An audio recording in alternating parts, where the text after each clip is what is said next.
Assalamualaikum warahmatullahi wabarakatuh.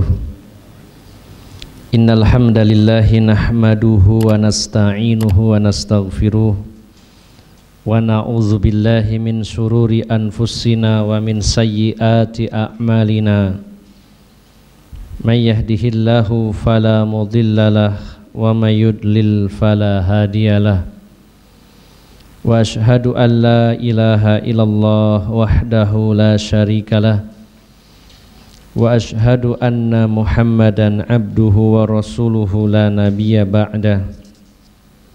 Sallallahu alaihi wa ala alihi wa ashabihi wa tabi'in wa tabi'in tabi'in wa man tabi'ahum bi ihsanin ila yaumiddin. Ya ayyuhalladzina amanu taqullaha haqqa tuqatih wa la tamutunna illa wa antum muslimun. Ya ayyuhan nasu taqu rabbakumul ladzi khalaqakum min nafsin wahidah wa khalaqa minha zawjaha wa batha minhuma rijalan katsiran wa nisaa'a wattaqullaha alladzi tasaaluna bihi wal arham innallaha kana 'alaikum raqiba. Ya ayyuhalladzina amanu taqullaha wa qulu qawlan sadida yuslih lakum a'malakum wa yaghfir lakum dzunubakum wa may yuti'illaha wa rasulahu faqad faza fawzan 'azima amma ba'd. Fa inna asdaqal hadithi kitabullah wa khairal hadyi hadyu Muhammadin sallallahu alaihi wasallam wa syarrul umuri muhdatsatuha fa inna kulla muhdatsatin bid'ah wa kulla bid'atin dhalalah wa kulla dhalalatin finnar. Bapak-bapak dan ibu-ibu, saudara-saudari jamaah Masjid Imam Syafi'i yang dirahmati Allah Subhanahu wa taala, puji syukur kita panjatkan kehadirat Allah Subhanahu wa taala pada sore hari ini di hari yang ke-24 bulan suci Ramadan. Kita masih diberikan umur dan kesempatan serta kesehatan lahir dan batin oleh Allah Subhanahu wa taala. Dan masih tersisa beberapa hari lagi kita akan berpisah dengan bulan suci Ramadan. Mari kita berusaha menanamkan dalam hati kita dan mindset kita bahwa ibadah apapun yang kita lakukan, bila kita mampu, kita harus menganggapnya sebagai ibadah yang terakhir. Termasuk bulan suci Ramadan ini bisa jadi Ramadan yang terakhir bagi kita semuanya. Tidak ada jaminan tahun depan kita akan bertemu kembali dengan bulan Ramadan. Maka di sisa waktu ini mari kita tingkatkan kualitas maupun kuantitas ibadah bila dibandingkan dengan hari-hari sebelumnya. Masih ada peluang kesempatan 3 hari malam ganjil, yaitu malam nanti 25, 27 dan 29, yang kemungkinan bisa saja salah satunya adalah malam Lailatul Qadar. Maka Bapak Ibu jamaah sekalian, bila setiap ibadah selalu kita membayangkannya sebagai ibadah yang terakhir, apakah itu sholat atau sholat Jumat atau puasa, maka mudah-mudahan itu membantu semangat kita untuk beribadah di dalamnya. Maka mudah-mudahan kita tetap berharap kepada Allah dan meminta kepadanya, Allah semoga memberikan umur yang panjang kepada kita semuanya dan memperbaiki amal-amal kita, dan mudah-mudahan diberi kesempatan bertemu dengan Ramadan berikutnya di tahun-tahun mendatang. Bapak Ibu jamaah sekalian yang dimuliakan Allah Subhanahu wa taala, pada sore hari ini menjelang berbuka puasa, kita duduk bersama di dalam majelis ilmu bukan semata-mata dalam rangka menambah ilmu, bukan semata-mata sharing ilmu agama, tapi mudah-mudahan jadi sarana untuk menjadikan kita semuanya istiqomah di atas hidayah Allah Subhanahu wa taala dan menjadi sebab agar kita selalu diteguhkan di jalan Allah Subhanahu wa taala. Dan edisi kali ini pada kajian, mungkin ini kajian yang terakhir saya di bulan Ramadan tahun ini, kita membahas sebuah tema tentang fitnah-fitnah bagi orang yang berilmu. Artinya ilmu itu sendiri baik, tapi pemilik ilmunya belum tentu menjadi baik. Ilmu syar'i tentunya adalah kebaikan dari Allah Subhanahu wa taala. Bila kita memahaminya secara benar, kemudian ikhlas dalam mencari dan mengamalkannya, terutama ikhlas dalam mencari dan mengamalkannya, maka ilmu tersebut akan membawa dampak kebaikan kepada diri kita, sebagaimana yang sudah dibahas pada tema sebelumnya, yaitu puncak ilmu akan menghasilkan pribadi yang takut kepada Allah Subhanahu wa taala. Dan ilmu yang benar serta didapatkan serta diamalkan dengan ikhlas akan menjadikan diri kita memiliki akhlak yang terpuji dan mulia.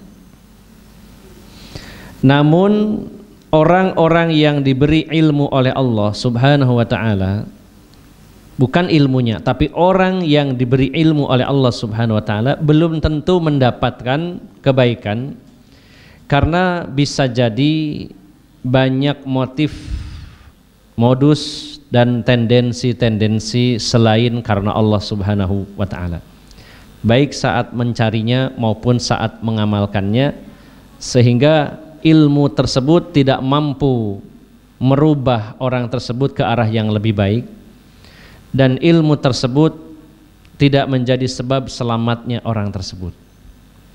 Jadi yang kita fokuskan bukan ilmu tapi orangnya, karena ilmu syar'i pasti baik bila ilmu yang benar, tetapi pemilik ilmu belum tentu baik.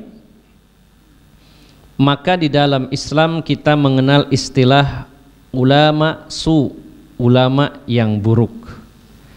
Dia berilmu tapi tidak jaminan orangnya menjadi orang yang benar dan baik. Maka Bapak Ibu jamaah sekalian, ada beberapa ciri dari orang-orang yang berilmu tapi buruk atau ulama su. Berilmu tapi tidak membawa kebaikan kepada orang tersebut. Yang pertama, Bapak Ibu jamaah sekalian, na'udzubillah, kita semua berlindung kepada Allah Subhanahu wa taala.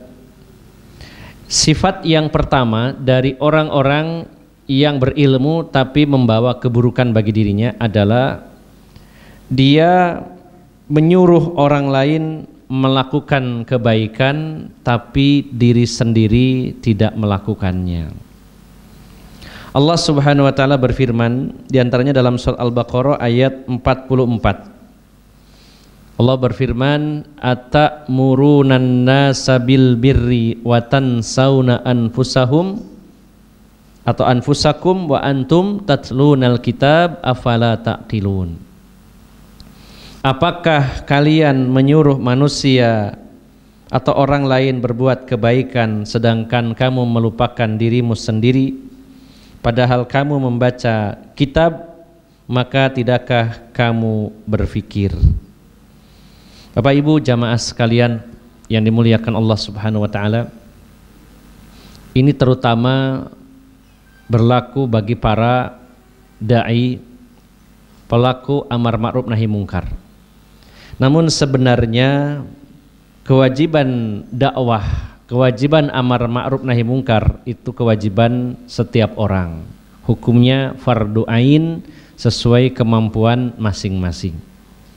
Sehingga kita yang sudah ngaji mungkin 10 tahun, 20 tahun atau lebih, tentunya punya kewajiban menyampaikan ilmu yang sudah kita pahami dan kita amalkan.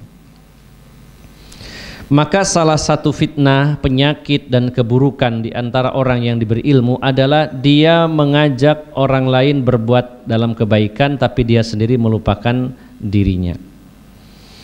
Rasulullah SAW dalam hadis yang diriwayatkan Imam Tabrani, beliau bersabda, "Matsalul alimi alladzi yu'allimun nas al-khaira wa yansa nafsahu kamatsalis siraji yudhi'u lin-nasi wa yahriku nafsah." Perumpamaan orang yang berilmu kemudian mengajari manusia tentang ilmu tapi melupakan dirinya seperti lampu atau lilin yang menerangi lingkungan sekitarnya tapi dirinya terbakar. Bapak Ibu jamaah sekalian yang dimuliakan Allah Subhanahu wa taala, termasuk juga naudzubillah Rasulullah pernah menyampaikan dalam sebuah hadis ketika beliau di Isra Mi'rajkan oleh Allah Subhanahu wa taala, lalu Rasulullah melihat orang-orang yang mulutnya digunting dengan gunting-gunting dari api neraka. Beliau menyatakan, "Ra'aitu lailata usriya bi rijalan tuqradu shifahuhum bimaqaridha min nar faqultu man haula ya Jibril."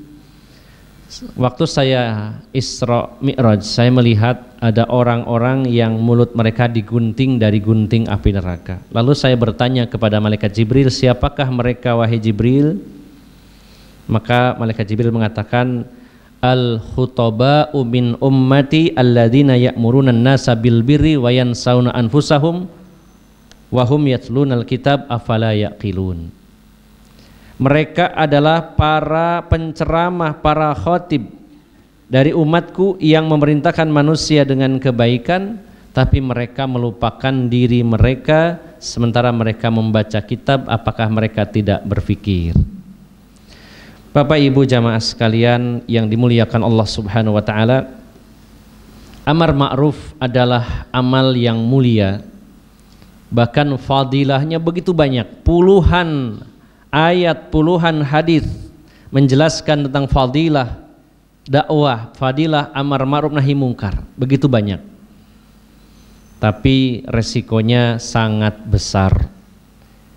Dan ini berlaku bagi orang-orang yang memang sengaja dia mengajak manusia berbuat baik, dia sendiri tidak melakukannya, bukan karena ketidakmampuannya.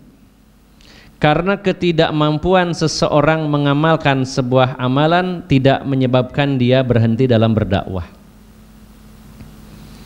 Kewajiban yang berbeda antara dakwah dengan mengamalkan.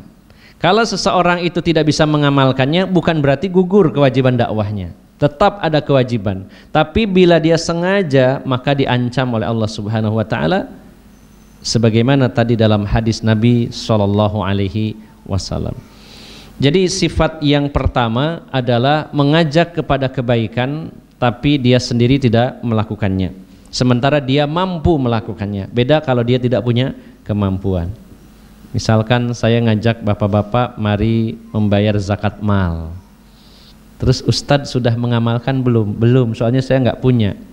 Nah, contohnya begitu ya, memang tidak mampu. Ayo jamaah sekalian, mari kita menunaikan ibadah haji. Ustadz sudah haji? Belum. Kenapa? Gak punya duit. Nah begitu ya, contohnya begitu.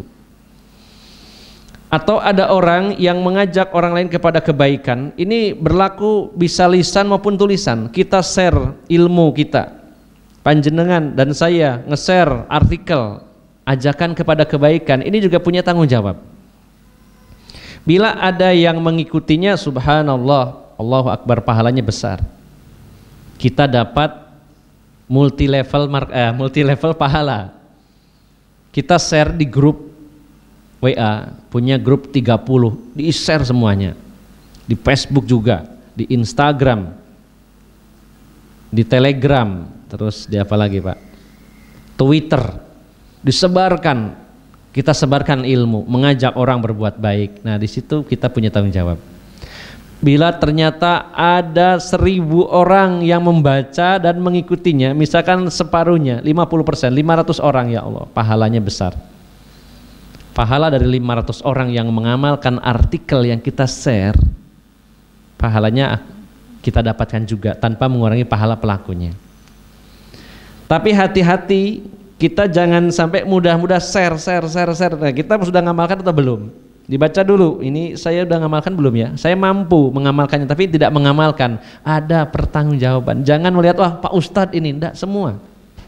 Termasuk panjenengan share ilmu yang isinya mengajak kepada kebaikan. Kita pahami dulu, terus kita cross check dengan diri kita. Saya sudah ngamalkan belum ya ini ya?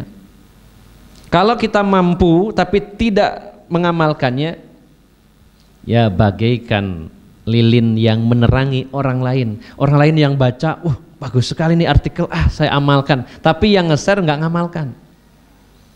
Maka seperti lilin yang menerangi sekitarnya, tapi dia sendiri terbakar. Jadi mulai sekarang saya termasuk, panjenengan termasuk, ketika share ilmu mengajak kepada kebaikan, kita pastikan dulu kita bisa melakukannya atau melakukannya kalau ada kebaikan di dalamnya. Bukan secara sengaja meninggalkannya. Nah, jadi yang pertama, ini fitnah bagi orang-orang yang berilmu. Ilmunya baik, tapi pelakunya yang memiliki ilmu bisa terfitnah. Yaitu yang pertama, mengajak orang kepada kebaikan, tapi dia sendiri melupakan dirinya. Kemudian yang kedua, kalau tadi ngajak kepada kebaikan, dia tidak melakukannya. Nah, yang kedua ini lebih parah lagi. Ini justru perbuatannya menyelisihi perkataannya. Ya. Jadi apa yang dia katakan dia selisihi. Kalau tadi ngajak tapi dia nggak melakukan, ya ini juga salah. Ngajak-ngajak dia sendiri tidak. Tapi kalau ini lebih parah lagi. Apa yang dia katakan dia selisihi, justru dia bertolak belakang dengan perkataannya. Ini sebagaimana Allah firmankan dalam surat As-Saff ayat 2 dan 3.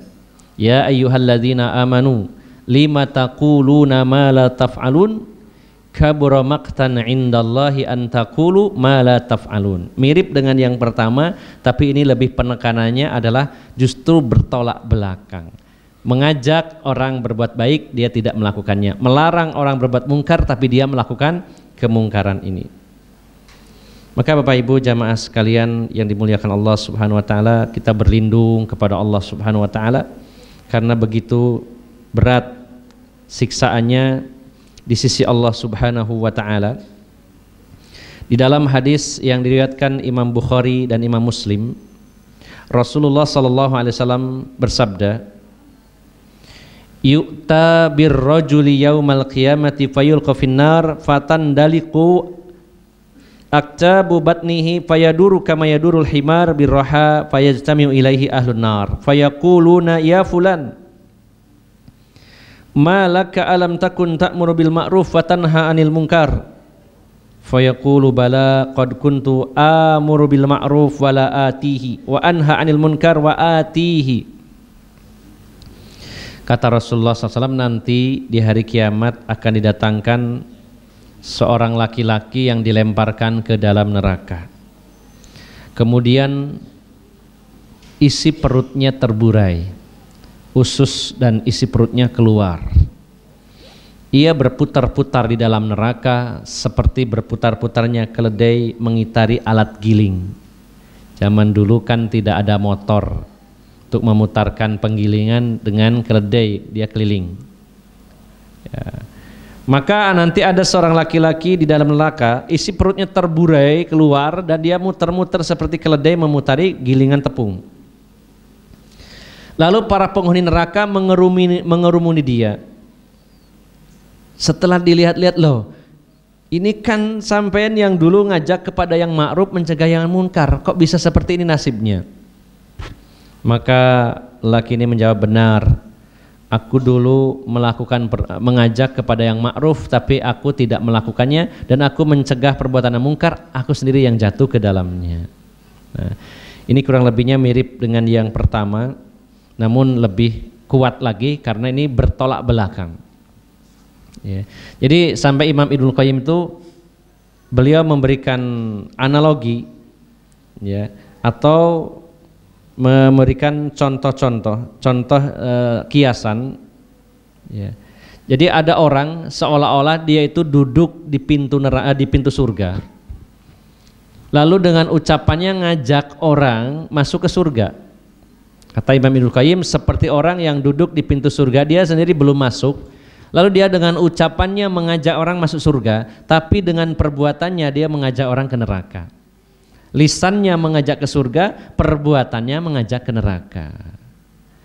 Mari kita sama-sama introspeksi diri, terutama saya dan juga para pengemban dakwah, karena dakwah berpahala sangat besar tapi sekaligus juga beresiko yang tinggi. Namun sejatinya setiap orang memiliki beban dakwah di pundaknya masing-masing sesuai dengan kemampuan yang dimiliki. Ini yang kedua. Nah, yang ketiga ini juga sangat rentan dan ini banyak menimpa bahkan kepada kalangan-kalangan da'i, bahkan ustadz-ustadz, bahkan nun sewu ustadz-ustadz senior. Ya, kita berlindung kepada Allah Subhanahu wa taala, bukan hanya orang biasa, ustadz kibar, ustadz senior, ya, bahkan bisa kepada para ulama sekalipun. Ada orang yang terfitnah dengan ilmunya itu, yaitu mereka ingin meraih kesenangan dunia dan ridho manusia. Kalau jadi seorang ustadz, seorang kiai, seorang ulama, banyak orang yang menginginkannya, namun untuk meluruskan niat memang tidak mudah, karena banyak juga yang niatnya untuk mendapatkan dunia. Ya, kalau sudah jadi ustadz, apalagi terkenal, wah enak, disanjung orang, fasilitas-fasilitas jadi mudah, banyak link, ya, dihormati, ya, kemudian banyak akhwat yang suka ingin jadi istrinya bahkan, ya. Nah, bila niatnya itu semua, ini jadi fitnah, ilmunya tidak bermanfaat dan justru akan mengundang murka Allah Subhanahu wa ta'ala. Dan yang seperti ini wal'iyadzubillah banyak yang terfitnah, ya, karena salah satu pintu untuk mendapatkan dunia lewat ilmu, ya, lewat ilmu. Bukan hanya masalah ilmu dunia. Oh, kalau dia pinter dalam dunia perminyakan, dia direkrut Pertamina. Kalau dia itu punya ilmu tentang kelistrikan, direkrut PLN. Atau orang yang ahli di bidang mesin otomotif direkrut oleh dealer-dealer besar. Bukan hanya ilmu dunia, termasuk terutama ilmu agama. Ini banyak menjadi fitnah bagi pemiliknya, yaitu terfitnah dengan dunia, dengan iming-iming dunia, baik itu tahta, harta maupun wanita, ya. Karena memang sering dijadikan acuan, oh kalau kiai nanti mudah duitnya, mudah kedudukannya, mudah dapatkan istri, ya. Sampai saya ini ada cerita lucu, ini nyata. Saya punya seorang tetangga, ya, tetangga, bukan di sini, ya, bukan tetangga di sini, ya, kali sini enggak. Saya punya tetangga, pernah tinggal di satu tempat karena dekat sama mertua yang pertama. Ada seorang teman baik dengan saya, secara fisik orangnya ya standar, bahkan di bawah standar, laki-laki, ya. Kemudian istrinya itu 4, ya, istrinya 4, ya, pekerjaannya debt collector, gitu, ya. Dan semua istrinya rukun, 4-4-nya, gitu, ya. Tapi dia punya prinsip. Nah, ini jadi saya angkat ini menjadi image di tengah-tengah masyarakat. Saya tanyain, kok sampean pinter men sih, bisa di bojo papat, ya. Terus dia bilang, biasanya Pak Ustadz yang punya istri 4 atau lebih dari 1, kemungkinan pertama seorang raja, presiden, kemungkinan, ya. Yang kedua wong sugih. Ini prinsip menurut dia, ya, masyarakat umum. Yang ketiga ustadz atau kiai. Nah, yang keempat orang gila. Nah, terus sampean jadi sindi, Mas. Ustadz ya duduk, ya, sugih ya biasa, ya rojo duduk, ya. Ini pandangan di tengah-tengah masyarakat, sehingga salah satu poinnya adalah, oh kalau jadi kiai, jadi ustadz, mudah hartanya, mudah mendapatkan wanita, seperti itu, ya. Betul-betul ini terjadi, apalagi ustadznya masih muda, ganteng gitu ya, mudah untuk dapatkan istri atau harta. Nah ini godaan yang sangat besar ya. Maka Bapak Ibu jamaah sekalian yang dimuliakan Allah Subhanahu wa taala, fitnah dengan ilmu ini banyak orang mencari kedudukan atau yang disebut hubur riasah ya. Jadi dengan ilmunya dia ingin mendapatkan popularitas, kedudukan, penghormatan, kemudian mendapatkan harta, mendapatkan wanita, kedudukan dan sebagainya, seolah-olah dengan menjadi seorang yang berilmu jalan pintas untuk mendapatkan itu semua, maka ilmunya tidak bermanfaat.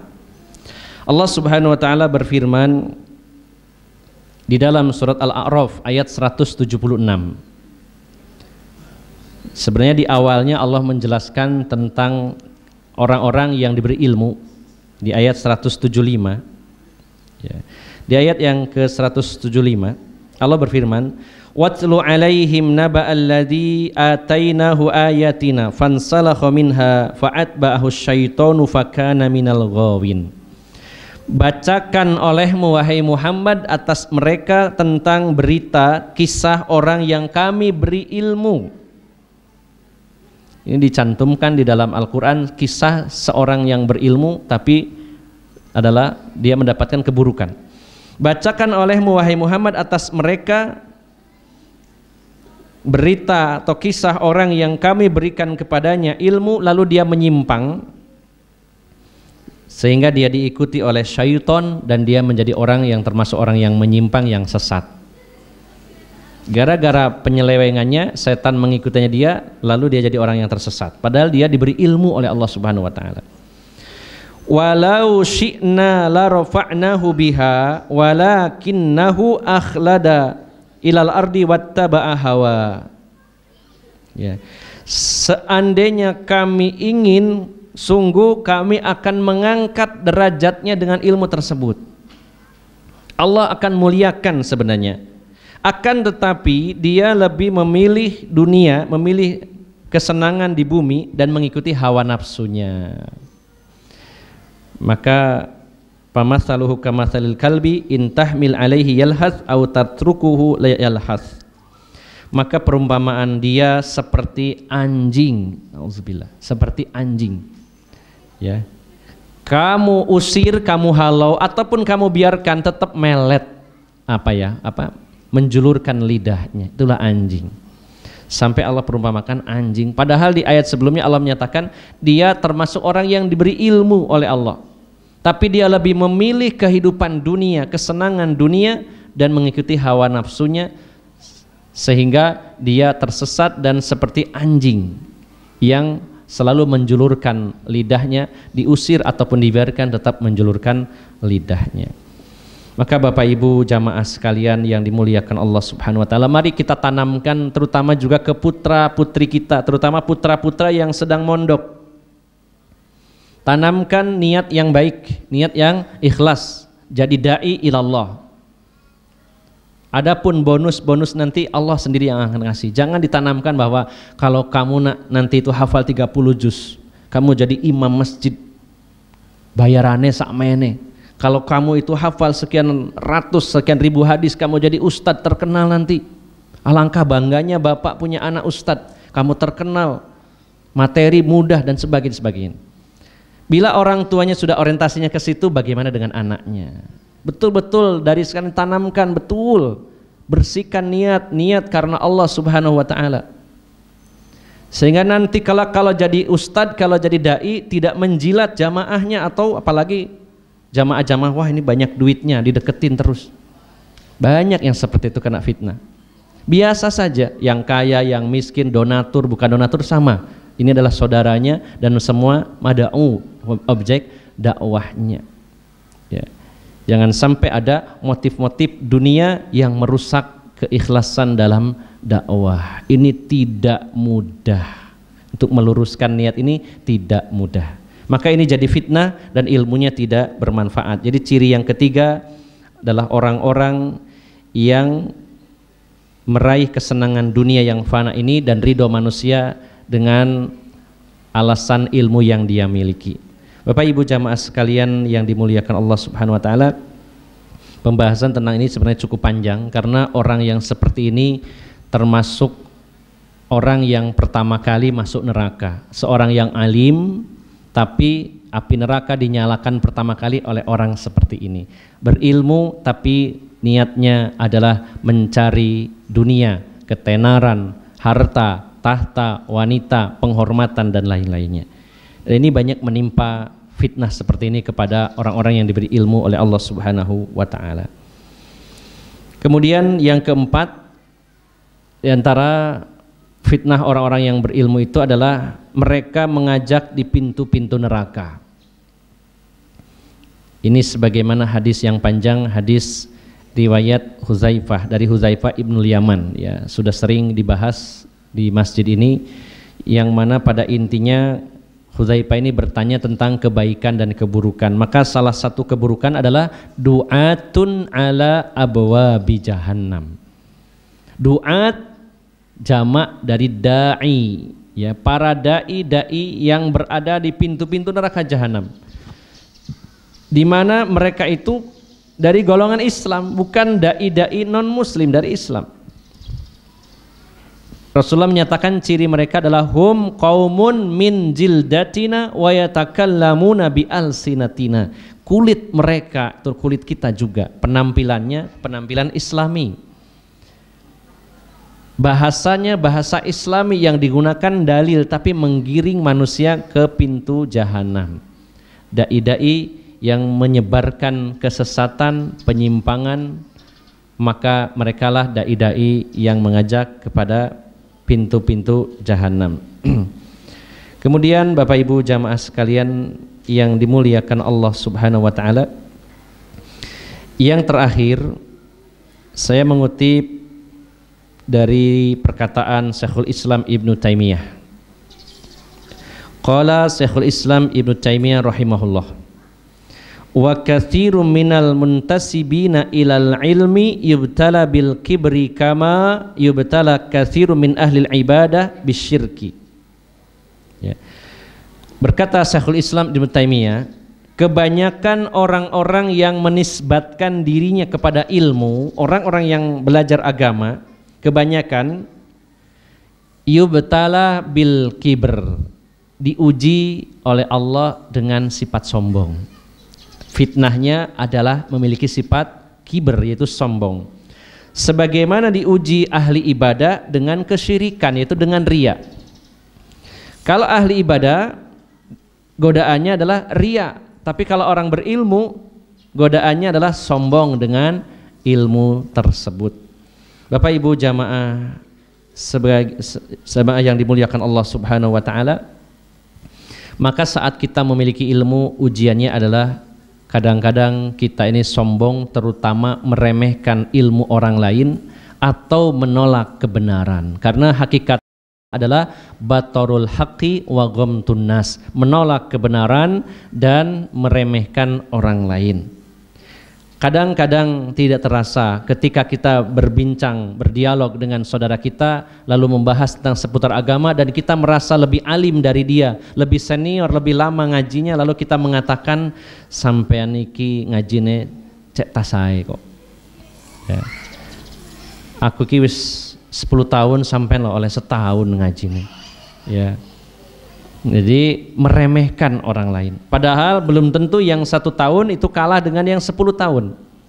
Bagaimana Abu Hurairah yang masuk Islam 4 tahun sebelum wafatnya Rasulullah, walaupun beliau mengklaimnya 3 tahun, tapi beliau seorang sahabat yang meriwayatkan hadis terbanyak nomor 1, mengalahkan para sahabat yang lebih dulu masuk Islam, ya. Dan murid beliau ribuan jumlahnya. Ya, maka Bapak Ibu jamaah sekalian, hati-hati dengan ilmu. Ada kalanya kita menyombongkan diri dan meremehkan orang lain, atau tidak mau menerima nasihat dari orang lain yang dianggap ilmunya lebih rendah. Mudah-mudahan Allah Subhanahu wa taala memberikan anugerah ilmu yang bermanfaat kepada kita semuanya, dan semoga Allah melindungi kita semua dari fitnah-fitnah ulama su, orang-orang yang berilmu namun menjadi orang yang memiliki banyak keburukan. Demikian, semoga bermanfaat. Mohon maaf atas segala kekurangan. Aqulu qawli hadza wa astaghfirullaha li wa lakum wa akhiru da'wana anil hamdulillahi rabbil alamin. Subhanakallahumma wa bihamdika asyhadu an la ilaha illa anta astaghfiruka wa atubu ilaik. Wassalamu alaikum warahmatullahi wabarakatuh.